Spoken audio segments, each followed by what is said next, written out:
Hello students, how are you? Welcome to your science class. This video is the continuation of chapter first that we have covered in part first and part second. If you haven't watched those videos, go and watch it first. We have already covered that why nutrition is important. We have also understood that there are green plants, there are few plants who make their own food with the process called photosynthesis, and those green plants are called as autotrophs. Yes, so today we are going to understand that how these autotrophs make their own food. Yes, we all know, you have already studied that in your previous classes, that plants undergo a process that we know that we name it a photosynthesis. That process is very important not only for the plants but also for we humans. Yes, plants make their own food, they eat it, but the byproduct of photosynthesis that they give, which is oxygen, has a much great importance in our life because we humans take it to survive. Without this process, life cannot be imagined on the earth. Alright, so in today's video, we are going to discuss this process a bit in detail. We are going to understand where this process occurs in a plant. We are going to understand what is the food of a plant called as. We are going to also understand that how the raw materials are being transported in a particular place where a plant makes its own food. Alright, so first of all we will take the word that is photosynthesis, which is made up of two words.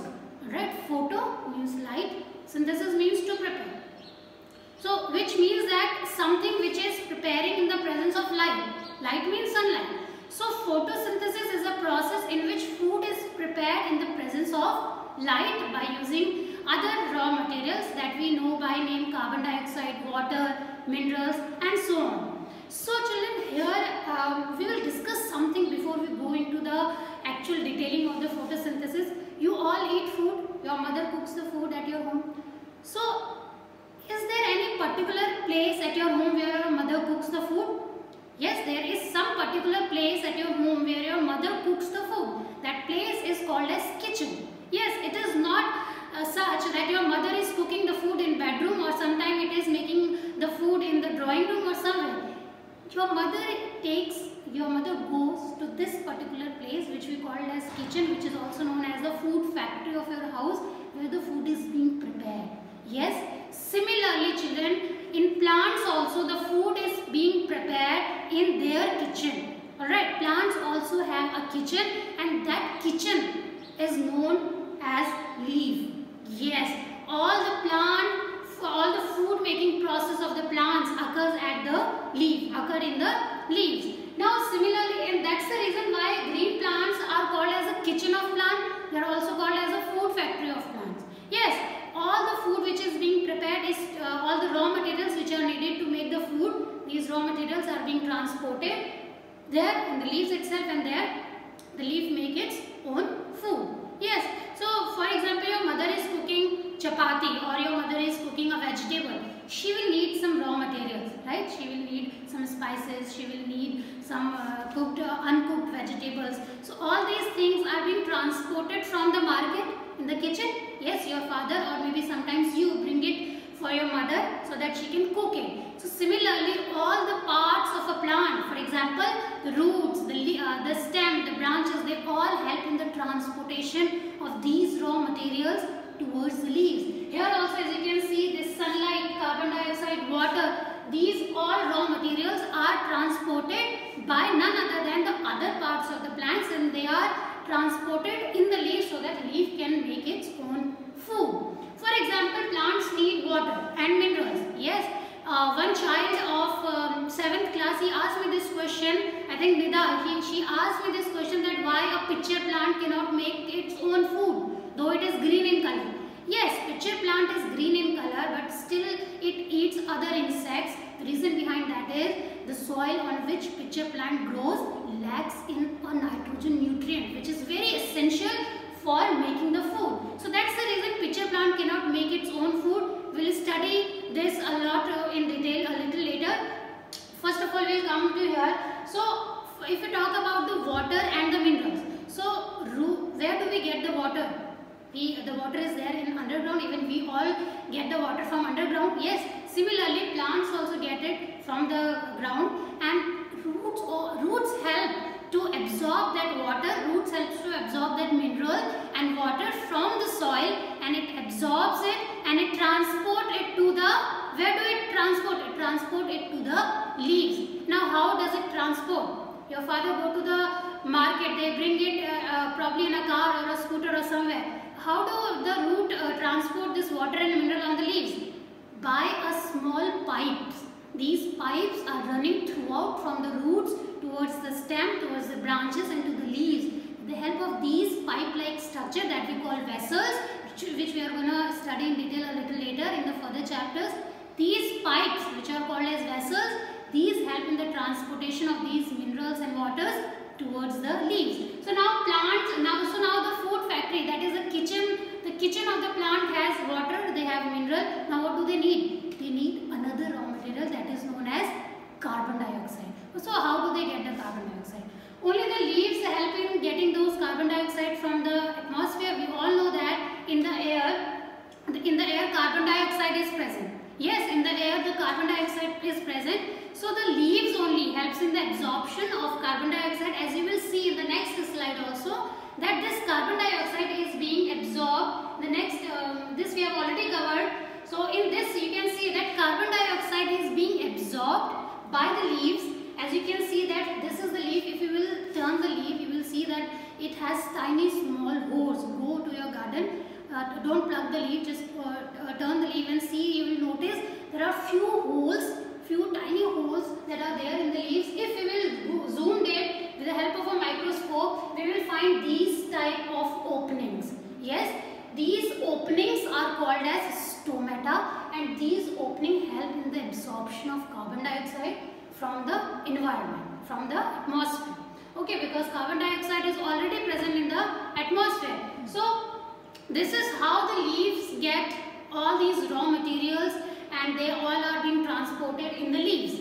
Alright, so these pores, as we will see in the next slide, that these pores are called as stomata. So carbon dioxide from air is taken in through these tiny pores which are present on the surface of the leaves, and these pores are called as stomata. And these pores only help in giving out of the oxygen that we take. Alright, we give out carbon dioxide, and that carbon dioxide is taken in by the plants through these stomata, through these pores.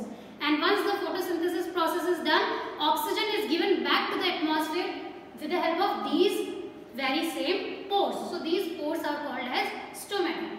Now children, we have learned that all these raw materials are being transported from the various other parts of a plant, and they are being transported to the leaves. Now the very question that would popping up in your head is that what is so special about the leaves that only leaves can make the food, whereas the other parts of the plants cannot? What is so special about the leaves that only they are able to synthesize it? Yes, so the only reason to that is green plants have this special pigment. These green plants, they have this pigment. Only leaves of a plant, they have this green pigment that we call as chlorophyll. Yes, this green pigment means nothing but just a color.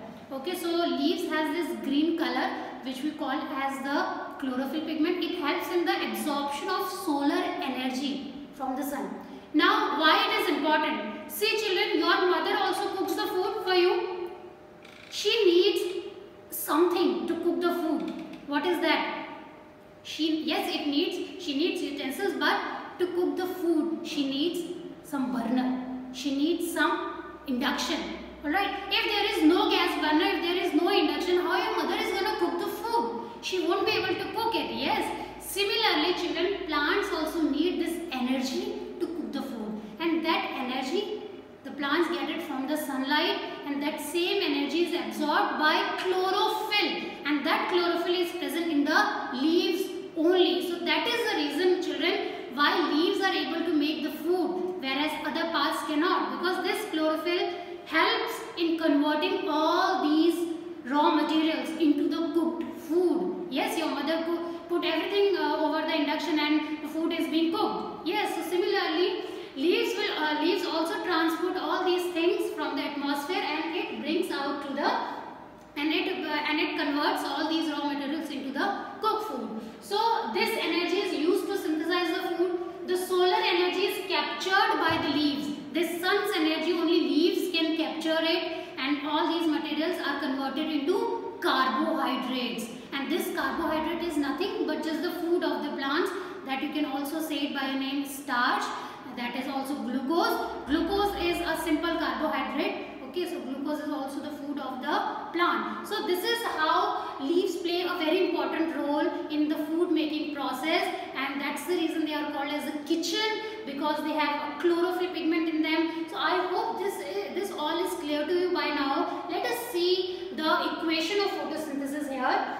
So as we have discussed that the plant will take carbon dioxide, they will take water, okay, carbon dioxide through stomata, water from roots, and in the presence of this chlorophyll pigment, this chlorophyll will absorb the sunlight, okay, and this sunlight will cook the food and it will be converted into glucose, it will be converted into carbohydrates or starch, whatever you call it, and oxygen will be given out. So here is the chemical, is the word equation, and this is the chemical equation, C6H12O6, that you will learn in higher studies. So this was the photosynthesis process. This process is very important, as we have discussed that this process is useful for us because we take oxygen by this process. That's the reason we tell you to grow more and more trees, because more the tree, more the photosynthesis will occur, and more the oxygen will be there in the atmosphere, and the more healthy we will be. Alright, so this was the full explanation of photosynthesis process. I hope this is clear to you by now. In the next video we will study about the other plants who carry out the photosynthesis process, and there is a surprise for you in the next video. So up till now, that's all for today's video. This is some homework for you. That's very simple questions, you have to do it, and we will meet in our next class. Thank you, children.